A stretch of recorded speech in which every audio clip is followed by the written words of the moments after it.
Hi, everybody. For this episode, we're joined by Linsay Hill from the great state of Washington here in the United States. She is the Community Program Supervisor with the Multi-Service Center, a public speaker, and a mentor for young women. Her passion is teaching life skills and how to break the cycle of generational trauma in families. Linsay, we're happy to have you on the show. Thanks for being our guest. It's great to be here. Thank you. You're welcome.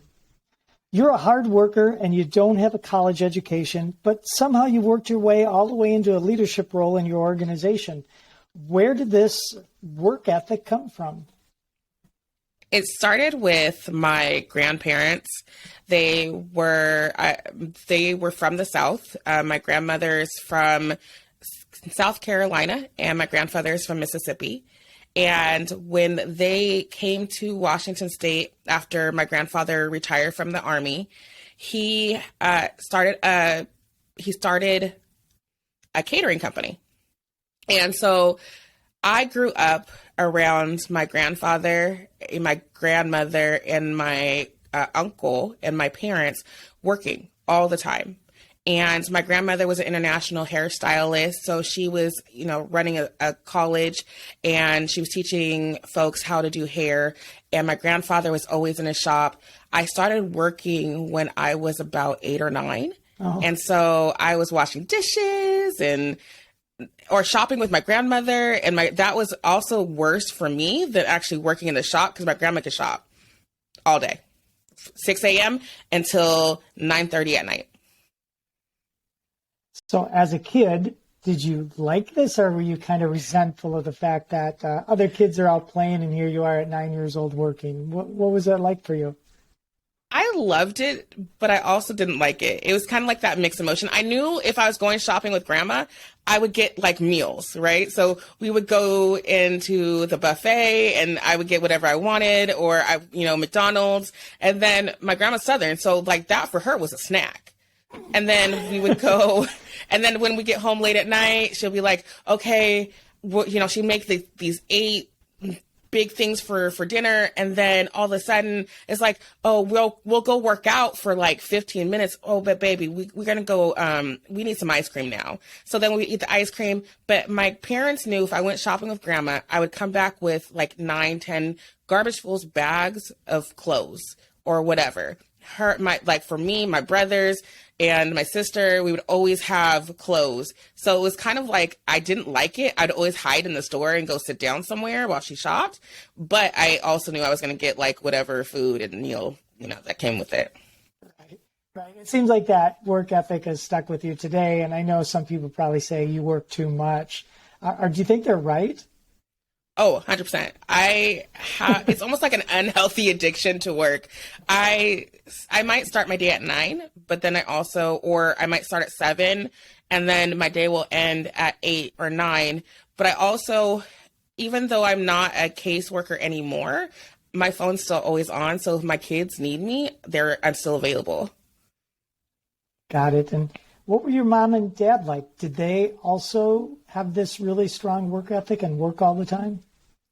Yeah, so it's kind of been passed down generation wise. So my mom right now is working and she works a lot and she's always worked a lot. My dad actually died working himself. He almost worked himself to death in a way. So he worked. When my parents divorced, he ended up having I think 5 jobs. He would sleep maybe 2 hours a day. Wow. And then he would work all day. He'd work all night. And then he would sleep for an hour or two. And then he'd go back to work. And this continued until he just didn't have anything left to work. Why do you think your mom and dad divorced? What happened? My mom and my dad, when they were together, from my perspective, I just thought they were like the best couple ever. They were amazing. We had family time. My dad traveled a lot because he was in pharmaceutical sales. And when we were kind of ending our time in California, I was about in the 1st grade, and they started fighting more. And when we moved back to Washington State, all of a sudden my dad was like, we're getting divorced. There were a lot of arguments, and when they would argue, he would punch holes in walls or a hole in a door. And it just became something natural in our household until one night my parents were arguing. My brothers were downstairs. I was upstairs. And I heard them arguing, and actually I was with my brothers, and they said, "Hey, don't go upstairs. Mom and Dad are arguing." I'm a kid. I'm like, I'm going to stop this. And I go upstairs and they're arguing, and I just saw my mom in my dad's face. And he was like, "I need you to back up." And my dad did have some anger issues, and he hit my mom. He actually hit her so hard. Imagine my office. She flew from where they were standing at one wall, and she flew across the room onto the bed. And then she held her face. She ran out of the room. She saw me. She ran out of the room. And I think my dad just kind of blacked out. He didn't know who was in the room. And he came closer to me. Like, I thought he was going to hit me. And I was like, "Dad," like, I'm crying. I'm like, Dad. And at one, like, he had his hand up like he was going to hit me. And then all of a sudden it was like a turn off. And it realized that it was his daughter. And he put me to bed and he said he was sorry. And that was the last time my parents were physically really in the same space. And that was like the end of their marriage. It wasn't necessarily the hitting. I think there was something deeper rooted into their fights, but there was inconsistency with the relationship, but it just bled over. And what were you thinking at that time? Were you like worried about your parents? Were you just thinking, what is this going to mean to our family? Can you recall what was at that moment in time or those years? What was that like? I thought it was my fault. I thought my family's relationship ending, I could have saved it. I thought it was my responsibility to save their marriage. As a child, when your parents are getting divorced or they're going through some traumatic trauma, some people are like, the kids think they put it on themselves. My brothers did not. They were like, I'm okay that they're separating. I was like, I need to save you. How can I save you? Even though you're the adults, I felt like I needed to be that adult in our parents, for our parents to be okay. And I didn't realize that it was not my responsibility. Is that part of your personality to try to go in and help situations like that? I mean, now you're serving others and you're trying to help people deal with family issues of trauma. So that kind of was in you from a very early age, right? And it just was part of who you are. Right. I have this really unique way of supporting folks, but I also have an unhealthy way of supporting people. Someone can hit me or hurt me physically, emotionally, and then it's like, in my head, it's like, how can I help you? Because obviously it was my fault that something happened. So how can I make this better? I was actually in a marriage for about 5 years. And my ex-husband cheated on me continuously, lied to me continuously. There's emotional and financial abuse. And every time he blamed me, I owned it. I owned every time he hurt me. And I kept saying, how can I help you help this? And I tried to save him before we got married, while we were married, even a little bit after we were married, because I thought it was my responsibility. And that's also bleeds over to personal relationships with family members. It bleeds over to my relationship with my mom. It bleeds over to I need to save my clients sometimes. It just wasn't healthy. It's interesting to hear you describe it that way, is that you owned it. And I'm thinking one of two things might be the help that be that way. Is one is it was insecurity within yourself, or two, it was just an extreme sense of empathy and concern and care for others. What do you think was the predominant factor in that? Both. It was the way of the empathy, because I believe that my heart is gold, right? So I love helping people, but also it was a lack of self-esteem, a lack of self-respect, a lack of not knowing my own worth. So I let folks hurt me. And I believed that love hurt for like the longest time. I thought that's what love was supposed to look like. Love hurt. So if love hurt, that means I know that they love me. It's hard to envision you as having that low self-esteem or lack of confidence, because now you seem like such a confident, secure person. Where do you think all that insecurity came from? Why were you feeling that way? It did start when I was a kid. When my parents were getting divorced, we had a guardian ad litem, right? So this woman said, "Where do you want to live?" And I was like, "I don't know. I have no idea." My dad was kind of like, "Well, you live wherever you need to live." And my mom, near the time of their divorce, she said, "If you don't choose me, I'm going to be alone." And so it was like, oh no, mom's going to be alone. So we're in a room. It's me and my brothers. My sister's in her 20s at this point, so she's not really a part of it. And we're with the guardian ad litem, and the woman says, "Where do you want to live?" She goes to my oldest brother, Ryan, first. And Ryan says, "I'm going to pick dad." And then middle brother, Christopher, goes, "I'm picking dad." And I'm like looking at my mom, and I said, "Oh no." And I could see her crying. And I said, "So she's going to be alone. What's going to happen to her? Like, is she going to be able to live? Like, is she going to be able to survive without us?" So I picked my mom. And it wasn't my best decision, but I felt like I needed to help her without consideration of helping myself. And I don't believe an adult in those situations should ever put a child in those situations, because you're giving them the ownership of having to choose a parent. It's a perfect example of how empathy, we normally think of it as just a wonderful gift, a tool. But we also know that empathy can be so hard on us, right? If we don't have checks on it, if we don't know how to think of ourselves from time to time. And have you been able to get maybe a better handle on the sense of empathy that you have for others so that it isn't self-harming to you? Yes. So therapy is an amazing tool. I recommend therapy to my clients. I recommend therapy to service providers.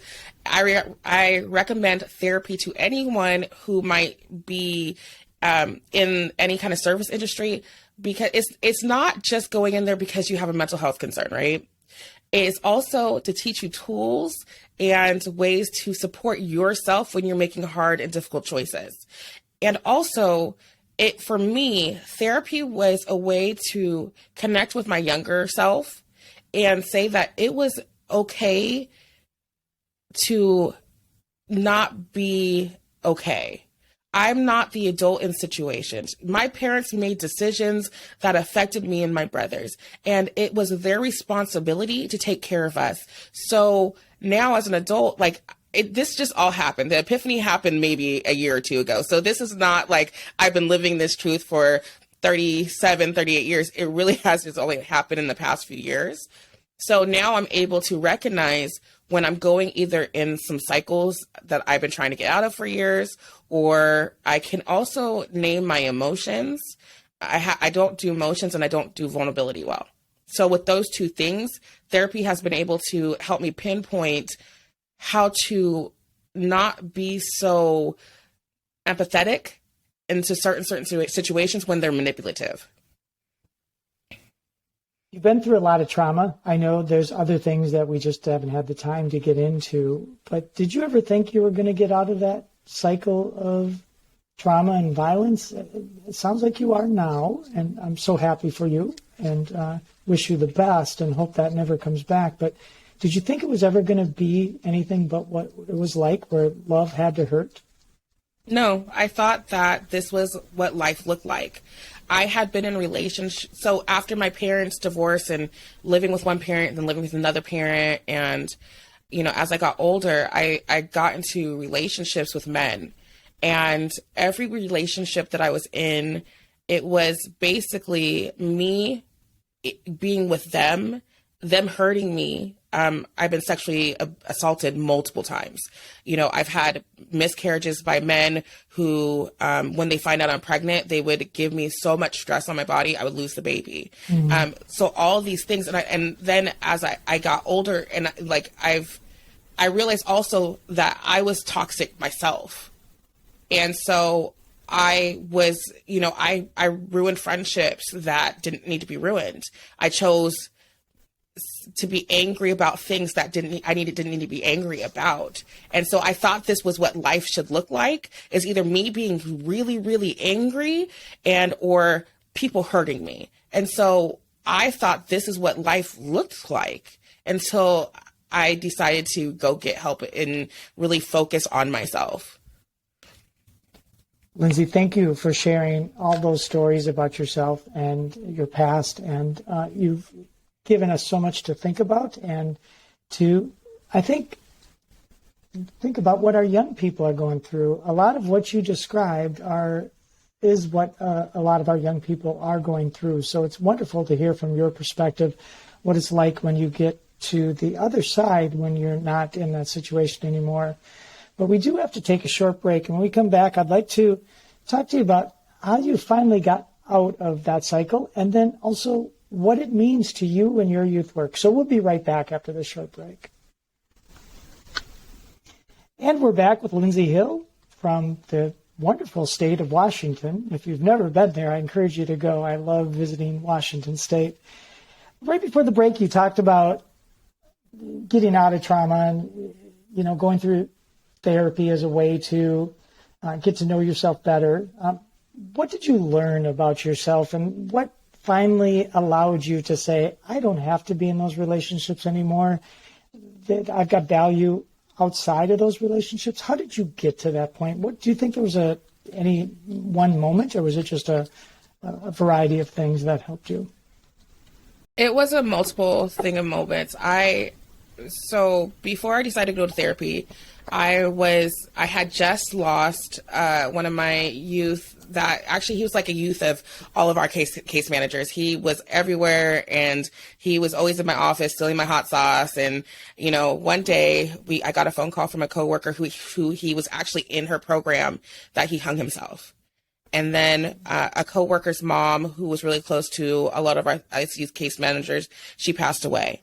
And then the coworker's mom who passed away, he actually ended up passing away maybe 2 weeks later. And in the midst of this, I just had a miscarriage, and then I was dealing with my ex-husband's infidelity, and I was also dealing with a situation where he had tried to siphon money out of his job, about $6,000. So it was like a multitude of things, and it was a realization that it was either going to be me in my life, because I was either going to die or I was going to live. So I made that choice. I made a choice to live. So what that looked like is I went to therapy, and I really started unpacking where I am right now. And then I realized that I had been bleeding out for a very long time, and I was not a great youth worker. I was not a great partner. I was not a great sister or a daughter, because I was so angry and so tired. So then it was like that moment of, so what am I going to do about it? So and then not just in therapy, I separated from my ex-husband. I decided to work. I worked 5 jobs during the pandemic. Don't know how I did it, but I did it.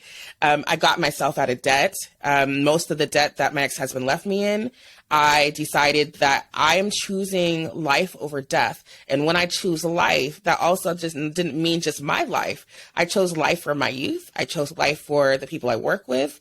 And so I started speaking in a way that was no longer just bleeding out. It was a way of speaking life into those who are around me and surround me. I don't think you're alone in that there's other youth workers out there who are going through a lot of trauma while they do youth work. Certainly your story isn't isolated. What kind of advice or wisdom could you give to people who right now are working with young people, but yet going through a lot of their own personal issues as well? You're not alone. And I hope that the place that you work with, we talk about self-care like it's the singular thing, right? Or it's a buzzword. Self-care is, oh, go get a massage or go get your nails done. Self-care is calling out work because you need a mental health day. Mental health or it is like you going into a coworker's office and you don't work that day. You guys are just hanging out, you're talking, you're vibing, and you're really just spending time together, connecting. We talk about all of these things like they should be just so isolated. It's not an isolation. And then also, again, I'm really going to push therapy. And then also the last thing I would say is find your tribe who are doing the same work as you, who can relate to what's happening and who can understand what's happening and also can understand the personal parts of what's happening in your life. Because you can't just do this work and then say, okay, I now get to go home and deal with the stuff there. It's going to be 24/7. You're doing both at the same time. Take care of yourself. And also I encourage you to eat. Take a lunch break. Walk away from your desk. Yeah. Go outside. Take a lesson from your grandmother. And, yes. Yeah, exactly. Bring a lunch. I don't know. So all of this stuff was going on. You were doing youth work. How did that impact your youth work? Do you think there was mistakes you made, things you could have done better? Clearly now you've got a clear focus and thinking well. But do you have some regrets or missteps along the way? I regret not taking care of myself sooner. And the reason why I say that is because I was not my authentic self. I loved on my youth. I loved on my kids, but I don't think they saw me. They thought Linsay had it all together. You know, Linsay's married. She comes in with her Michael Kors purse. She, looks always in these dresses and she's, her hair might not be done one day, but, she still looks she looks like an adult. But what they didn't know that I was breaking and I was broken. So when I would talk to them, it wasn't the advice from somebody who is actually doing the same kind of thing or even working through that experience.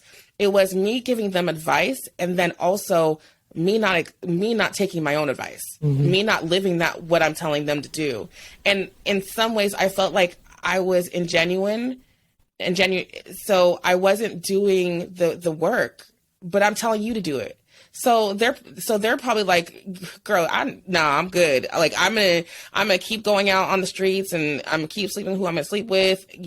Or I'm gonna go out and party and drink and drive. I'm gonna do all of these things because why would they listen to me if I am not living my authentic self? Me not being vulnerable with them. I might tell them a story like of how my life has been, but if they don't hear how I got out of it, or how something moved me to move forward, they're going to be like, well, that was just a story. You're very courageous to say that and to understand that there probably were things that you could have done better. And it just speaks to the importance of, as youth workers, we have to have a good handle on ourselves before we can have a good impact or a positive impact on young people. Now you got good relationships with your staff, your teammates, your young people that you work with. What one unique thing can you bring to this field that is just yours, that is just you? Myself. And I know that sounds kind of weird, but if you think about it, it's like you come to work every day. It's not a piece of paper. It's not artwork. It's not I'm a poet also. It's none of those, right? And it really is myself. If I come in here and my heart is like, I'm for all of you. I want you to be better. I want me to be better. I'm never going to be 100%. You're never going to be 100%. But how can I support you while I'm supporting myself? Because these youth, they can see through you. They can see through you and they will see through you. And so if I am not giving my 100%, if I am not showing them my authentic self, if I am not showing them my vulnerability, then they are not going to be able to understand the impact of what I'm saying and what I'm doing. And also, these babies need to know that they are loved, 100%. And so any youth that comes through my door, man, woman, young, these young adults, they will always, okay, I love you. I'll see you later, and they look at me like, wait, what? Should she just say I loved you? And I will always say I love you because they need to know that they are loved. If they do not know that they are loved, they're going to find love in these places that are not going to love them back. Couldn't agree more. How do you want young people to remember you, Linsay? What do you want them to think about, say, 5 years from now when they think back about their time with you? I want them to think back to my hugs, and I want them to think back to my laughter. I love to laugh. I just love it. I mean, I might make a corny joke, and they'll hold back the laughter, but if they can remember my laughter, that's all I want. And also, I give really good hugs, not like the pat on the back, but if we're going to hug, we're going to give a hug. And also that also gives a moment of, oh, somebody, saw me enough to actually touch me. I'm not like this person who can't be touched or hugged or loved on, because we need those things. Yeah. Is there a common misperception people have about you, Linsay? I think that the common misconception about me is that I sometimes am not, my heart is not in the right place. Sometimes I have my computer screen up, I'm texting, my phone is ringing. I'm especially transitioning from being a youth worker to being a supervisor. Like I'm not available. And sometimes I need to remind myself, if there's somebody sitting there, shut it all down, because they need to see that I'm paying attention. And sometimes also when my phone does ring, hold on, give me one moment. I need to take care of this. And then we'll go back to our conversation. But it doesn't stop me from being here and being present. It doesn't stop me from, seeing you. But I also am trying to balance all of these different things. Mm-hmm. Well, Linsay, thank you so much for being on the show and sharing your story. You certainly are a courageous person to talk about the things you talk about so openly and honestly. And I can see how your experience has really propelled you forward in helping other young people who might be living through similar circumstances that you did to try to get out of that point in their life where love doesn't have to hurt. Love can be love, and it could be joy, and it can be happiness. It can be a lot of different things. And I'm so grateful that you are willing to share that story, because I think that you're not alone, like I said. And I know, we all know, there are people in the field doing youth work right now that are going through traumatic things themselves, emotional abuse, physical abuse, things like that. And for you to just be bold and brave and put that out there so other people can get inspiration to take care of themselves is just remarkable. And I'm so grateful you decided to be a guest on the show and share those things. Thank you. I'm enjoying it. That's great. Before we go, though, I always like to ask the guest, what words of wisdom or inspiration would you like to leave with our listeners? So there's two things. Okay. The parents that we have, they're people. And the things that they have experienced does get passed down. That's where generational trauma comes from. And so we need to remember that as an adult now, I recognize that my parents were people. And then secondly, I want you to imagine like there's this hole. And, all the trauma that you experience keeps you go, the hole gets bigger and bigger and bigger. But you don't have to be in there by yourself. There's going to be always somebody with a hand out who's willing to, or build a ladder to help you get across, or to help you pull you out of this hole that has been created for you, and also some of it by you. And someone's always going to love you through it. You don't have to do it by yourself. And so if you can be okay with and be vulnerable enough for someone to actually help you through it, they will. You don't have to do this by yourself. You never have to do this by yourself. And that also, for us youth workers, it's okay to tell our kids that we love them. I know that when we talk about we talk about that we can't say that because we are a nonprofit. We need to create boundaries. We do need to create boundaries, healthy boundaries.